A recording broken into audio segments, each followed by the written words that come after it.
അതിൽ വേറൊരു ഗുട്ടൻസ് ഞാൻ പറയുകയാണെങ്കിൽ എല്ലാവർക്കും ഒരു ലോൺ ഉണ്ട് എന്ന് കാണുമ്പോൾ EMI അടയ്ക്കാനുണ്ട് എന്ന് കാണുമ്പോൾ നമുക്ക് ബിസിനസ് നടത്താൻ ഒരു ചലഞ്ചിങ് ഒരു ഉഷാറുണ്ടാവും. ഇപ്പോൾ EMI or full cash.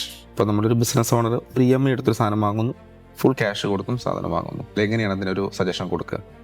EMI ആയിരിക്കും കുറച്ചും കൂടി നന്നാവുക. കാരണം എന്താ വെച്ചാൽ ബിസിനസ്സിൽ ഫണ്ട് മാനേജ്മെന്റ് ചെയ്യുമ്പോൾ EMI ആവുമ്പോൾ മന്ത്ലി ആ ഒരു എമൗണ്ടേ പോകുള്ളൂ. ഫുൾ ക്യാഷ് സെറ്റിൽ ചെയ്ത് കഴിഞ്ഞാൽ ഓട്ടോമാറ്റിക്കലി ആ ഒരു ഫുൾ ഫണ്ട് അവിടേക്ക് പോകും. പക്ഷേ അത്രയും നമുക്ക് ലിക്വിഡ് ഫണ്ട്സ് ഉണ്ടെങ്കിൽ ചെയ്യാം. അത് നമ്മൾ നോക്കേണ്ടത് നമ്മുടെ ലിക്വിഡിറ്റി പൊസിഷൻ എന്താണോ വെച്ചിട്ടാണ് ഈ ഡിസിഷൻ എടുക്കേണ്ടത്. പിന്നെ EMI ആവുമ്പോൾ ഉള്ള നമുക്ക് എന്താ വെച്ചാൽ നമ്മൾ എന്തായാലും പ്രിൻസിപ്പളിലേക്ക് റീപേ ചെയ്ത് നമ്മളൊരു ഇൻട്രസ്റ്റ് പോർഷൻ പേ ചെയ്യുന്നു. ആ ഇൻട്രസ്റ്റ് പോർഷൻ നമുക്ക് ബിസിനസ് എക്സ്പെൻസ് ആയിട്ട് ക്ലെയിം ചെയ്യാൻ പറ്റും. ഇൻട്രസ്റ്റ് ആണ്. അതുകൊണ്ട് EMI ആണ് കൂടുതൽ നല്ലത്. അത് തന്നെയാവും വലിയ വലിയ ബിസിനസ് ഓണേഴ്സ് ഒക്കെ ക്യാഷ് ഉണ്ടെങ്കിലും കാർ എടുക്കുകയാണെങ്കിലും വീട് എടുക്കുകയാണെങ്കിലും EMI ഇടുന്നതിന്റെ പിന്നിലെ കാര്യങ്ങൾ. അതിൽ വേറൊരു ഗുട്ടൻസ് ഞാൻ പറയുകയാണെങ്കിൽ എല്ലാവർക്കും ഒരു ലോൺ ഉണ്ട് എന്ന് കാണുമ്പോൾ EMI അടയ്ക്കാനുണ്ട് എന്ന് കാണുമ്പോൾ നമുക്ക് ബിസിനസ് നടത്താൻ ഒരു ചലഞ്ചിങ് ഒരു ഉഷാറുണ്ടാവും. കംഫർട്ട് സോണിലല്ല. മന്ത്ലി ഫണ്ട് എന്ത് ചെയ്യണം, പോണം. നമ്മൾ ബാങ്കാണ്, ബാങ്കിലേക്ക് അടയ്ക്കണം.